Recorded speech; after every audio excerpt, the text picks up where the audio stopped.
Allez, une nouvelle interview de gestion de fortune avec Jean-Marie Souclier. Jean-Marie, bonjour. Bonjour Frédéric. Jean-Marie, vous êtes le directeur général de Sogénial. On est ensemble pour faire le point.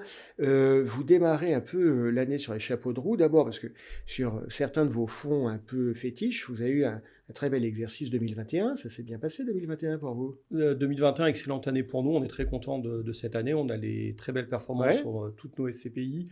Notre navire amiral aujourd'hui, c'est la SCPI Cœur de Région, qui a plus que doublé sa collecte d'une année sur l'autre et qui a vu sa performance augmenter. Alors on est à combien sur 2021 pour Cœur de Région? Alors Cœur de Région, on va parler du TDVM comme avant. Ouais. On sera à 6,40 sur l'année et on a eu deux revalorisations à 1,60, ce qui fait 8% de performance annuelle globale pour les porteurs de parts. Doublement des encours, c'est-à-dire beaucoup de souscriptions.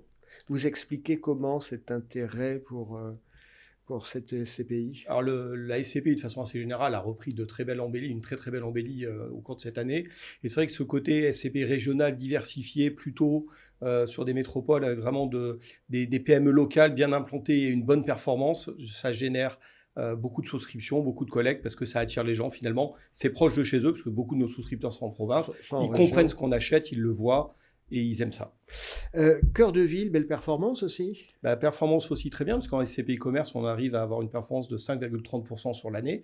Donc on est très content, toujours en TDVM. On n'a pas revalorisé la part, parce que on est plutôt à être prudent en commerce aujourd'hui, même si le commerce se porte plutôt bien.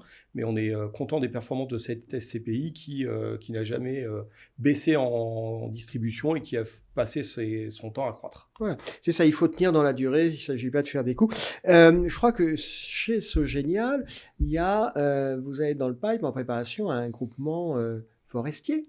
Alors, on n'annoncera pas encore de choses totalement aujourd'hui, mais c'est vrai qu'on a étendu notre agrément pour gérer du forestier. On a eu ça en tout début d'année. On a commencé à gérer des petits fonds privés, voilà, pour connaître. Alors, même si on a un gérant dédié à la forêt, bien évidemment, c'est une classe d'actifs à part entière et très particulière. Et donc, on va déployer cette stratégie pour le grand public. Ça sera disponible quand? Dans quelques semaines, je pense. On est en D'accord, finalisation. on est dedans. Enfin, voilà. Vous aviez déjà des petits fonds, des petits groupements forestiers qui étaient plutôt des club deals pour Oui, c'est plutôt un format club deal. Le forestier, vous êtes soit sur des fonds un peu mass market, soit pour des formats un peu club deal. Et dans le cadre de cette extension d'agrément, on a pris en gestion 3-4 petits fonds comme ça pour connaître un petit peu et puis pour se faire... Donc vous êtes fait la main, vous avez récupéré des fonds, vous êtes fait la main et là vous lancez un nouveau bébé. Voilà, on va lancer un nouveau bébé qui sera très bientôt. Avec un format plus grand public. Exactement. Que club deal. Ok, on vous souhaite succès. Et puis, alors, j'aimerais qu'on refasse le point, qu'on fasse un petit point. Mi-2021, vous aviez lancé un Cœur d'Europe. Exactement. Vous vous souvenez quand même? Alors, Cœur d'Europe. Oui, Cœur d'Europe. Cœur d'Europe, c'est notre petit bébé. Cœur d'Europe, c'est une belle réussite. L'idée, c'était de décliner un peu Cœur de Région à l'Europe, parce que Cœur de Région est française, d'être sur la même thématique d'investissement avec la même stratégie et d'aller toujours chercher de la performance. Et on a eu une belle collecte. On a acheté nos 3 premiers actifs. Où ça?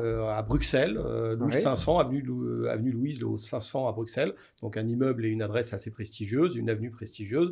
Et puis on a acheté 2 crèches également dans Bruxelles sur des emplacements plus soit proches des habitations, soit proches des lieux de travail des gens, histoire d'avoir les premiers actifs de cette belle SCPI. Est-ce qu'on peut rappeler sur Cœur d'Europe un peu votre terrain de jeu? Parce que l'Europe, c'est un peu, sur les SCPI, c'est un peu à la mode. Beaucoup disent, oui, on va vers l'Est, on va en Allemagne. Certains disent, faut aller vers le Sud. C'est quoi pour Cœur d'Europe le terrain de jeu? Alors nous, on a fait un peu des deux, d'une certaine façon, puisqu'on déploie toujours progressivement, puisque nous, on aime bien y aller tranquillement, voir bien les choses, bien gérer un pays, puis passer à un autre. Donc là, on a fait nos 3 premiers dossiers à Bruxelles. On est en train de regarder des dossiers en Espagne. Donc vous voyez, on est au sud. On regarde également le Portugal, et puis on va se développer petit à petit dans les prochaines années dans d'autres pays. D'accord. Et là, commercialement, comment le marché a-t-il réagi? C'est une thématique qui plaît beaucoup, l'Europe. On est plusieurs SCPI à s'être lancés un peu sur la même thématique en même temps. Alors, beaucoup de très grandes maisons de gestion, donc qui jouent dans une autre cour que nous. Oui. Nous, on est toujours le petit trublion dans ce sujet-là, un peu. Ne faites pas le faux modeste. Et non, c'est des bons produits qui ont un bon attrait, notamment un attrait fiscal, puisque les impôts sont payés à l'étranger, donc les gens ne sont plus fiscalisés ou quasiment peu fiscalisés en France. D'accord. Écoutez, on vous souhaite succès avec Cœur d'Europe. Merci d'avoir été avec nous, Jean-Marie. Merci Frédéric.